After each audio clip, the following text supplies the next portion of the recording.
دیکھو بیماری آئے نا شکوہ مت کرنا، صبر کرنا۔ فضیلت سنو، حدیث قدسی ہے، اللہ فرماتا ہے جب میں اپنے کسی بندے کو بیماری میں مبتلا کروں اور وہ اس پر صبر کرے، کسی سے شکایت نہ کرے، تو میں اس کے گوشت کو اچھے گوشت سے اور اس کے خون کو اچھے خون سے بدل دیتا ہوں۔ پھر اگر اسے شفا دیتا ہوں تو ایسی شفا دیتا ہوں کہ اس کے نامہ اعمال میں کوئی گناہ نہیں رہتا، اور اگر میں اسے دنیا سے اٹھا لوں تو اسے اپنی رحمت کاملہ کے سائے میں لے جاتا ہوں۔ ارے کمال ہو گیا، بیماری آئی، بیماری جب جاتی ہے تو گناہوں سے بھی پاک کر کے جاتی ہے۔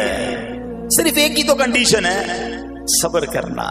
بیماری آئی صبر کرنا، ہاں کسی سے بات نہ کریں، شکوہ نہ کریں، اللہ کی بارگاہ میں عرض کریں مولا تیری مہربانی، ہاتھ میں درد ہے باقی جسم تو سلامت ہے، اے اللہ آنکھ میں درد ہے باقی جسم تو سلامت ہے، اے اللہ گردوں میں پرابلم ہے میرا باقی جسم تو سلامت ہے، یہ بھی تیری مہربانی ہے۔ اللہ کرے کہ ہم شکر گزار بندے بن جائیں، کیونکہ یہ بیماری تو ہمارے گناہ معاف کروانے آئی تھی، مگر افسوس یہ ہے کہ جو گناہ معاف کروانے والا کام ہمارے ساتھ ہوا اس میں بھی ہم نے اللہ کو ناراض کر دیا اور شکوے شکایات کی۔ سنو سنو، اس نے اخلاق کے پیکر نبیوں کے تاجور صلی اللہ تعالی علیہ وسلم نے ارشاد فرمایا، ابھی تو صرف بیماری کی بات ہوئی نا، اب آؤ اگر کسی کو کاروبار میں نقصان ہو گیا، کسی کے پیسے کم ہو گئے، کسی کی جان و مال کا کوئی نقصان ہوا، کوئی آگ وغیرہ لگ گئی، سنو اللہ کے حبیب علیہ الصلوۃ والسلام فرماتے ہیں کہ اللہ ارشاد فرماتا ہے، پھر حدیث قدسی ہے کہ جب میں اپنے کسی بندے کے بدن یا اس کے مال یا اس کی اولاد کی طرف کوئی سختی بھیجوں،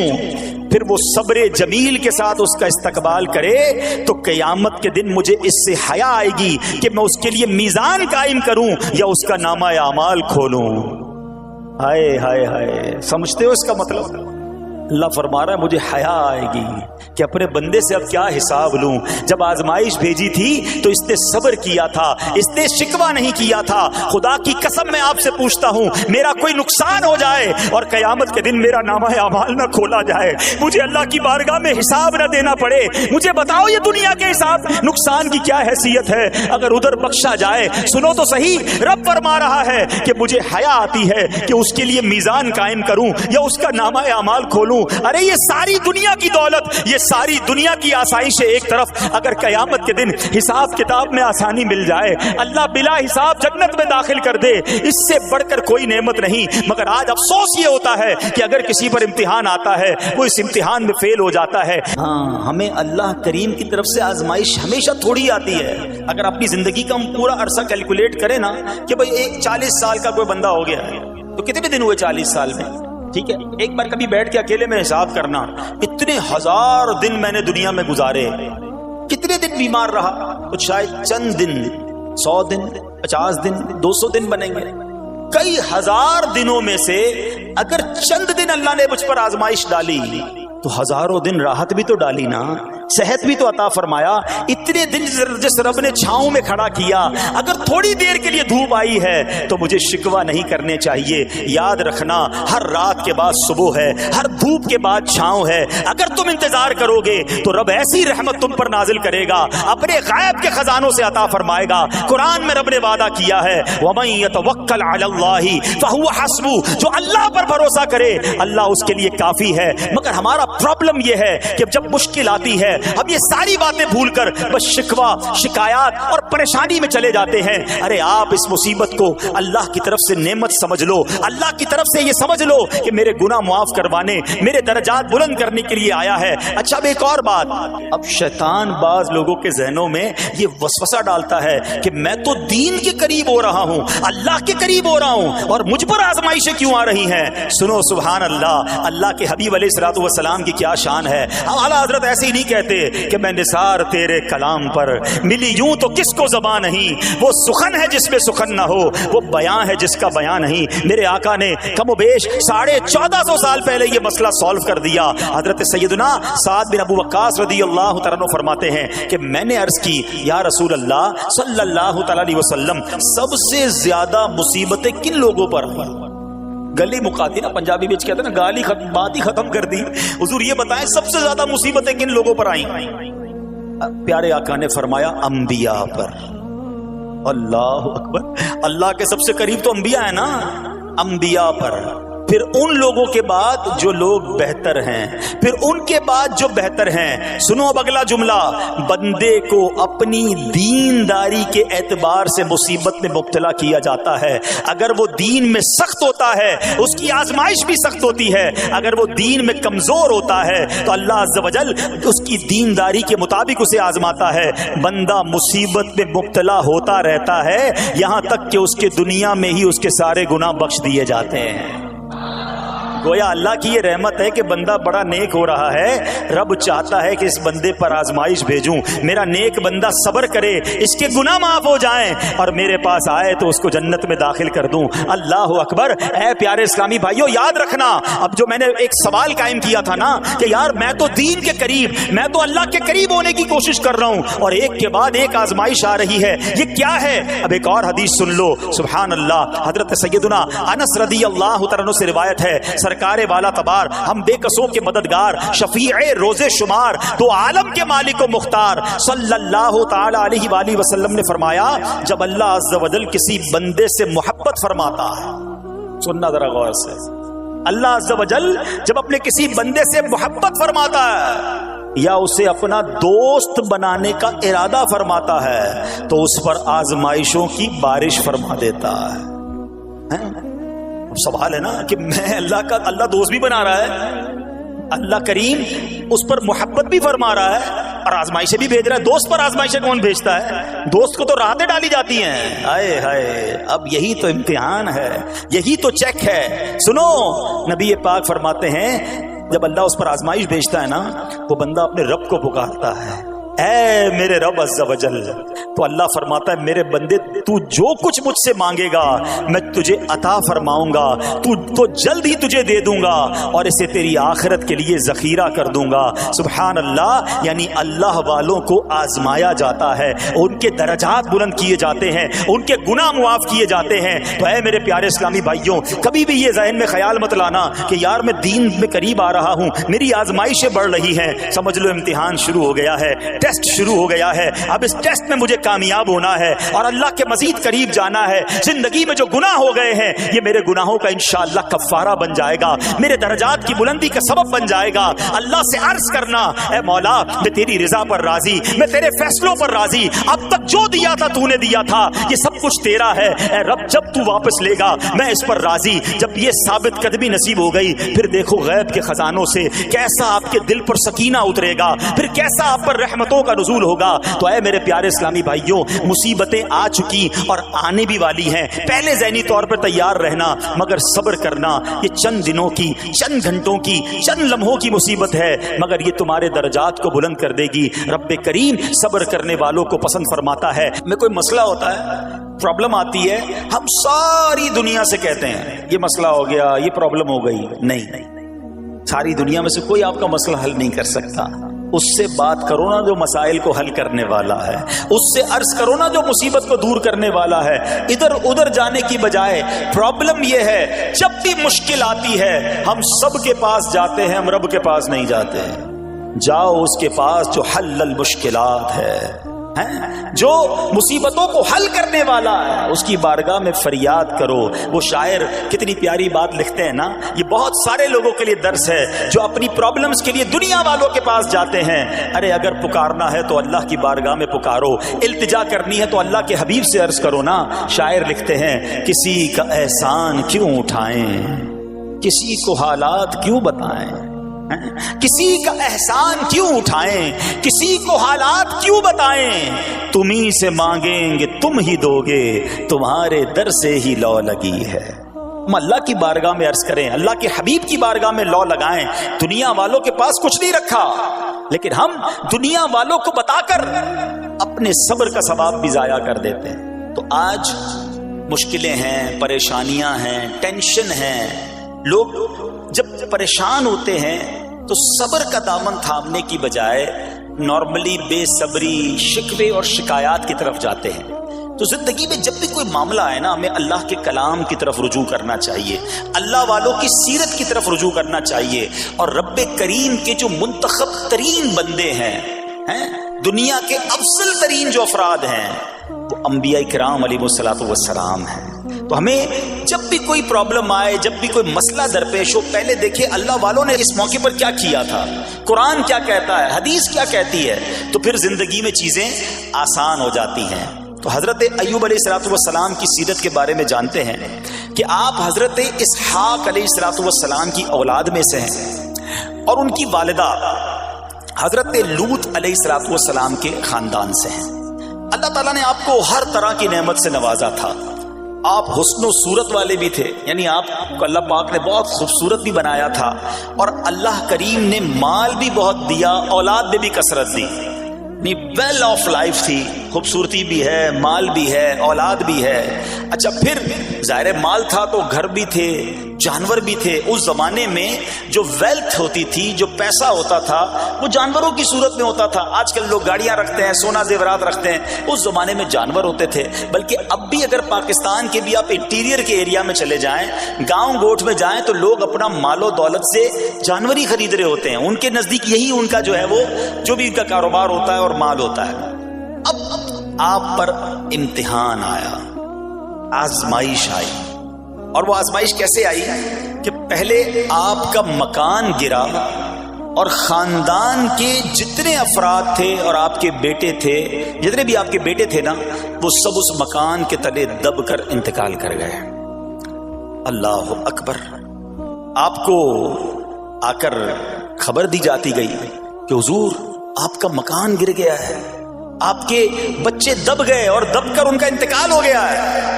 آپ فرماتے تھے میرا کیا ہے، جس کا تھا اس نے لے لیا، جب تک اس نے مجھے دے رکھا تھا وہ میرے پاس تھا، جب اس نے چاہا اس نے واپس لے لیا، اسی نے دیا تھا نا۔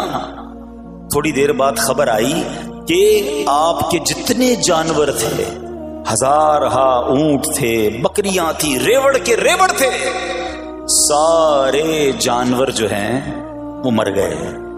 کسی نے آ کر کہا کہ اب آپ کی جتنی دولت تھی، جتنے جانور تھے، وہ بھی مر گئے۔ سبحان اللہ۔ آپ اللہ کا شکر بجا لاتے، کہتے یا اللہ، جو رب کا تھا اس نے واپس لے لیا، اسی کا تھا، جتنی دیر چاہا میرے پاس رہا، واپس لے لیا اس نے۔ میں اپنے رب کی رضا پر راضی، میں اس امتحان پر راضی ہوں۔ اللہ اکبر۔ اب کیا ہوا کہ آپ کی تمام کھیتیاں اور جو باغات تھے، بہت بڑی زمینیں تھی، بڑے بڑے کھیت تھے، وہ بھی سارے کے سارے برباد ہو گئے۔ کسی نے آ کر بتایا کہ حضور اب تو کھیت بھی گئے، اب باغات بھی گئے۔ آپ نے فرمایا کہ جس کا تھا اس نے لے لیا، میں اس کی رضا پر راضی ہوں۔ جب تک میرے پاس تھا وہ میرے پاس تھا، اب رب نے واپس لینا چاہا تو اس نے لے لیا۔ اب he was empty handed، یعنی اب کچھ بھی نہیں تھا، نہ بچے ہیں، نہ مال ہے، نہ جانور ہے، نہ مکان ہے۔ مگر حضرت ایوب علیہ السلام کی زبان پر پھر بھی شکر ہے، اب بھی شکر ہے، شکوہ نہیں ہے کہ اللہ میں تیری رضا پر راضی ہوں۔ لیکن ابھی امتحان ختم نہ ہوا تھا، اور اس امتحان کے پیچھے بعض مفسرین نے ایک اور قول بھی نقل کیا کہ شیطان نے حضرت ایوب علیہ السلام کو دیکھ کر اللہ کی بارگاہ میں کہا کہ مولا، یہ تیرا بندہ اس لیے تیرا شکر گزار ہے کہ تو نے اسے بڑا نوازا ہے، بڑا مال دیا ہے، اولاد دی ہے، گھر دیا ہے۔ اب رب کریم نے حضرت ایوب پر امتحان بھیجا تاکہ پتہ چلے کہ میرے نیک بندے امتحان کے بعد بھی صبر کرتے ہیں۔ لیکن اب سب چلا گیا نا، تو شیطان نے کہا کہ ابھی جان تو باقی ہے نا، صحت تو باقی ہے۔ اللہ اکبر۔ مزید آزمائش آئی، اور یہ ہوا کہ آپ کو بیمار کر دیا گیا۔ مبارک جسم پر بڑے بڑے آبلے پڑ گئے، پھوڑے جس کو کہتے وہ پڑ گئے۔ اس حال میں آپ کے سارے دوست بھی آپ کو چھوڑ کے چلے گئے۔ آج کل ویسے بھی حال ایسا ہی ہے جناب، جب تک پیسہ ہے، شہرت ہے، آپ کے پاس کوئی مال ہے تو آس پاس بہت سارے لوگ ہوتے ہیں، مگر جب یہ سب چیزیں چلی جائیں نا تو بعض اوقات ایسی کنڈیشن میں اپنے اور پرائیوں کی جانچ بھی ہو جاتی ہے کہ اب کون کھڑا ہے۔ دوستی مال کے لیے تھی، دوستی شہرت کے لیے تھی، دوستی منصب کے لیے تھی، یا کسی کی ذات سے واقعی خالص دوستی تھی؟ اب کیا ہوا؟ آپ کے سارے رشتہ دار، سارے دوست بھی دور چلے گئے، سوائے آپ کی فرما بردار زوجہ تھی جن کا نام تھا رحمت بن افراہیم، اور یہ حضرت یوسف علیہ السلام کی پوتی بھی تھی، اللہ کے نبی کی آل سے تھی، وہ آپ کی خدمت کرتی رہی۔ اب جسم پر پھوڑے ہیں، آبلے ہیں، ایک بیوی ہے، نہ پیسہ ہے، نہ مال ہے، نہ بچے، واٹ ایور جو تھا سب ختم، مگر زبان ہے کہ اس پر پھر بھی اللہ کا ذکر جاری ہے، پھر بھی شکر جاری ہے، پھر بھی صبر ہے۔ بات کرنا آسان ہے جناب، مشکل آئے اور صبر کرے بندہ، اصل امتحان یہ ہے زبان پر شکوائے رنجو علم لایا نہیں کرتے، زبان پر شکوائے رنجو علم لایا نہیں کرتے، نبی کے نام لیوا غم سے گھبرایا نہیں کرتے۔ ہم میں سے کسی پر ایسی آزمائش نہیں آئی نا، چھوٹی موٹی آزمائشیں تو آتی رہیں گی۔ ایک بات یاد رکھنا، یہ زندگی کی جو گاڑی ہے نا، یہ مسائل کے پہیوں پر ہی چلتی ہے۔ ہمیں بعض اوقات کسی کی گاڑی، کسی کا مکان، کسی کا خوبصورت چہرہ، کسی کی مسکراہٹ دیکھ کر لگتا ہے یار یہ تو دنیا کا سب سے سخی آدمی ہے۔ ایسا نہیں، تو یہ نہ سمجھے کہ سارا جہان جناب سخی ہے اور میں اکیلا دکھی ہوں، ایسا نہیں ہوتا، بلکہ ہر اس جہاں میں تقریباً ہر بندہ ایسا ہوتا ہے جس کے ساتھ کوئی نہ کوئی دکھ لگا ہوا ہوتا ہے، کوئی نہ کوئی پریشانی ہے، کسی کو مال کی پریشانی، کسی کو روزگار کی پریشانی، کسی کو بیماری لگی ہے، کسی کو اور ٹینشن ہے۔ تو یہ کبھی بھی نہ سوچے کہ میں زندگی گزاروں گا اور کوئی ٹینشن نہیں آئے گی، تیار رہو امتحان کے لیے، امتحان ضرور آنا۔ اب کمال یہ ہے کہ اس امتحان میں پاس کون ہوتا ہے؟ حضرت ابراہیم پر امتحان آیا، زبان پر صبر ہے، شکر ہے، شکوہ نہیں ہے۔ اب کیا ہوا کہ آپ کا سال ہاں سال تک یہ محال رہا، یہ 2-4 مہینے کا پرابلم نہیں تھا، کئی سال تک آپ بیمار رہے، آپ کی زوجہ جو ہے وہ خدمت کرتی رہی۔ اچھا یہاں ایک غلط فہمی دور کر دوں کہ کچھ لوگ یہ کہتے ہیں، یہ کتابوں میں پتہ نہیں کچھ کتابوں میں لکھ دیا گیا کہ حضرت ایوب علیہ السلام کو معاذ اللہ کوڑ کی بیماری ہو گئی تھی۔ ایسا بالکل نہیں تھا، کوڑ کی بیماری نہیں ہوئی تھی، بلکہ نہ کوڑ ہوا نہ جزام ہوا، آپ کو جسم پر پھوڑے پھنسیاں جن کو کہتے ہیں آبلے نکل آئے تھے، کیونکہ کوڑ کی بیماری وہ ہوتی ہے کہ جس سے لوگ نفرت یا حقارت کرتے ہیں۔ اللہ کے کسی بھی نبی کو کبھی بھی کوئی ایسی بیماری نہیں ہوئی جس کی وجہ سے لوگ اس سے حقارت یا نفرت کریں یا دور بھاگیں، کیونکہ اللہ نے ان نفوس قدسیہ کو، ان نیک بندوں کو، ان منتخب شخصیات کو لوگوں کی ہدایت کے لیے بھیجا ہے۔ ان کو کبھی کوئی ایسی چیز نہیں ہوئی کہ جس سے لوگ گھن کھا کر دور بھاگیں، تو یہ بالکل غلط ہے۔ البتہ آپ کے جسم پر آبلے تھے، پھوڑے تھی، اور اللہ اکبر، آپ اس حال میں کیا رب سے عرض کرتے تھے؟ آپ عرض کرتے تھے، قرآن میں یہ الفاظ موجود ہیں، انی مسنی الضر وانت ارحم الراحمین۔ ترجمہ کیا ہے؟ مجھے تکلیف پہنچی اور تو سب مہر والوں سے بڑھ کر مہر والا ہے، رحم کرنے والوں میں سب سے بڑھ کر رحم کرنے والا ہے۔ یعنی اللہ کی بارگاہ میں یہ عرض کرتے تھے، یا اللہ تکلیف پہنچی ہے، رحم تو نے کرنا ہے، تو ارحم الراحمین ہے۔ دیکھو حضرت ایوب علیہ السلام کا صبر، کسی سے نہ کہا، اللہ کی بارگاہ میں عرض کرتے رہے۔ اب آپ کی آزمائش کا وقت پورا ہوتا ہے، دعا کرتے رہے، التجا کرتے رہے، صبر کرتے رہے، حکم ہوا کہ اپنا پاؤں زمین پر مارو۔ حضرت ایوب علیہ السلام نے پاؤں زمین پر مارا تو زمین سے ایک چشمہ پھوٹ اٹھا۔ حکم الہی سے حکم دیا گیا کہ اب اس پانی سے غسل کرو۔ آپ نے جب اس پانی سے غسل کیا تو آپ کی تمام بیماریاں دور ہو گئی۔ پھر آپ 40 قدم چلے، دوبارہ زمین پر قدم مارنے کا حکم دیا۔ قدم مارتے ہی ایک اور خوبصورت لذیذ ٹھنڈے پانی کا چشمہ نمودار ہوا۔ پانی ٹھنڈا، میٹھا اور لذیذ تھا۔ اب آپ نے وہ پانی پیا تو آپ کے باطن میں نور ہی نور پیدا ہو گیا، اور آپ کو اعلیٰ درجے کی صحت و نورانیت حاصل ہو گئی۔ اور سنو، میرا رب تو قادر ہے نا، اللہ تعالیٰ نے آپ کی وہ ساری اولاد جو دب کر کئی سال پہلے مر گئی تھی، انتقال فرما گئے تھے، اللہ نے ان تمام اولاد کو پھر زندہ فرما دیا، اور آپ کی بیوی کو دوبارہ جوانی بخشی، اور اب اس کے بعد بھی آپ کی کثیر اولاد ہوئی۔ سنو سنو، جو جانور چلے گئے تھے نا، اللہ نے مویشی، اسباب، وہ خزانہ اس سے زیادہ آپ کو پھر سے عطا فرما دیا۔ صبر کیا تھا نا، ان اللہ مع الصابرین۔ اچھا یاد سب کو ہے یہ آیت، بچپن سے یاد ہے، اللہ